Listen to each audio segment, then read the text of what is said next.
नैनीताल जो development authority है उसके ऑफिस का आज मैंने इंस्पेक्शन किया, क्योंकि आप जानते हैं कि पब्लिक के काम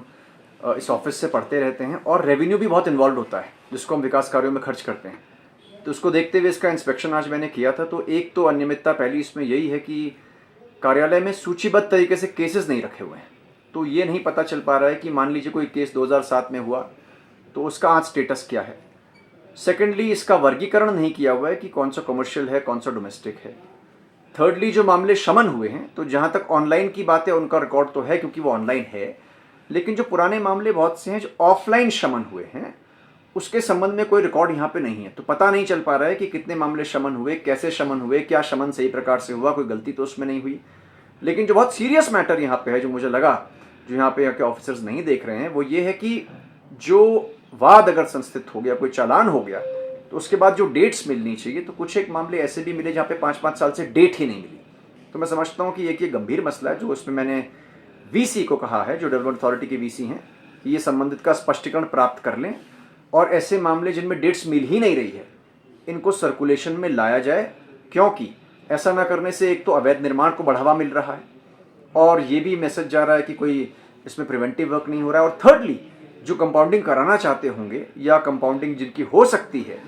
वो रेवेन्यू भी सरकार को नहीं मिल पा रहा है। तो ये देखने के लिए कहा गया फाइल्स की जो लिस्टिंग है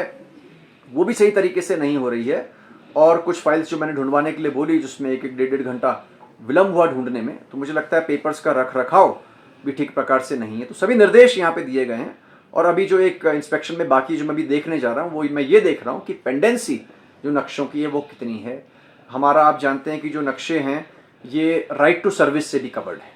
तो हर एक चीज़ की समय सीमा निर्धारित है जिसमें उसको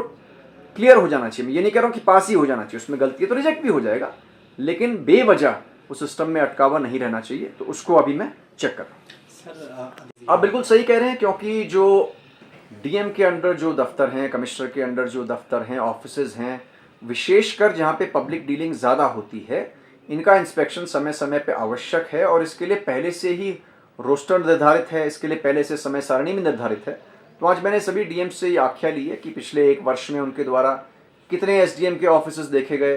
कितने एडीएम्स की कोर्ट्स देखी गई, कितनी तहसीलों का निरीक्षण किया गया, तो वो लेखा जोखा मैंने तलब किया है और उसके उपरांत उस पर आगे कार्रवाई होगी। कुछ होगी या जिस तरीके से फाइल पेंडिंग थी, फाइल जो पुरानी है, मान लीजिए कोई 2000 से चल रही, 99 से चल रही है, लेकिन उसमें कोई अवैध निर्माण था, कोई कमर्शियल चीज़ बनी थी, कोई रेजिडेंशियल बनी थी,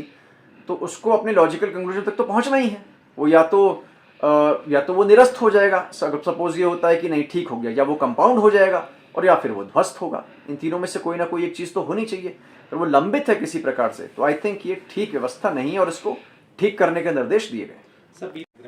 देखिए, जो भी हमारे एक्ट्स हैं, बायलॉज हैं, उसके तहत जो कार्रवाई वो डिफाइंड होती है, वो इस मामले में नहीं, चाहे कोई भी मामला हो अवैध निर्माण का, अवैध निर्माण से प्राधिकरण डील करता है, तो उसमें जो सेट प्रोसीजर है उसके अनुसार कार्रवाई